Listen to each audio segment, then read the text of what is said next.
వడ్డించేవాడు మనవాడైతే ఎక్కడ కూర్చున్నా పర్వాలేదన్నట్లుగా ఉపాధి హామీ పనులు మారాయి. చేయని పనులకు డబ్బులు తీసుకునేవారు కొందరైతే ఎక్కువ మస్టలు చూపించి ప్రజాధనాన్ని లూటీ చేసేవారు మరికొందరు. గత ప్రభుత్వంలో విధానాలని కొందరు అధికారులు ఇంకా కొనసాగిస్తూనే ఉన్నారని ఆరోపణలున్నాయి. జాతీయ గ్రామీణ ఉపాధి హామీ పథకంలో అక్రమాలకు 9 నెలలుగా కూటమి ప్రభుత్వం కళ్లెం వేస్తున్నా అడ్డగోలు పనులకు అలవాటు పడిన కొందరు మాత్రం తీరు మార్చుకోవటం లేదు. కూలీల పేర్లతో బోగస్ మస్టర్లు వేసి వేతనాల సొమ్ము స్వాహా చేస్తున్నారు. చెయ్యని పనులకు కూడా రికార్డులు సృష్టించి నిధులు జేబుల్లో వేసుకుంటున్నారు. నిఘా బృందాలు ఇటీవల కొన్ని జిల్లాల్లో చేసిన ఆకస్మిక తనిఖీల్లో అనేక అక్రమాలు వెలుగు చూశాయి. వైసీపీ హయాంలో 250 కోట్ల ఉపాధి హామీ నిధులు దుర్వినియోగమైనట్లు కూటమి ప్రభుత్వం గుర్తించింది.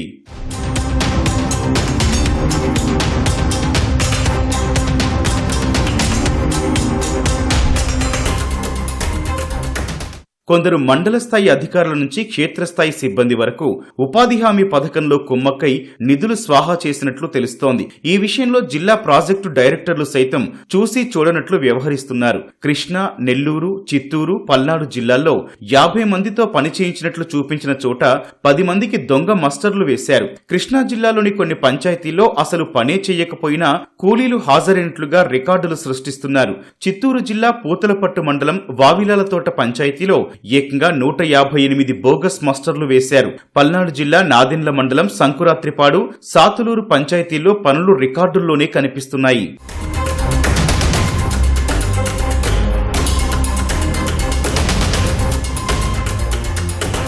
2014-25 ఆర్థిక సంవత్సరంలో ఉపాధి పనులకు సంబంధించి వివిధ జిల్లాల్లో 15,456 రూపాయల మేర రికార్డులు లేనట్లు సామాజిక తనిఖీల్లో తేలింది. ప్రకాశం జిల్లాలో అత్యధికంగా 2,26,00,000, సత్యసాయిలో 1,91,00,000, చిత్తూరులో 1,35,00,000, అల్లూరి జిల్లాలో 1,13,00,000 విలువైన పనులకు సామాజిక తనిఖీల్లో రికార్డులు చూపలేదు.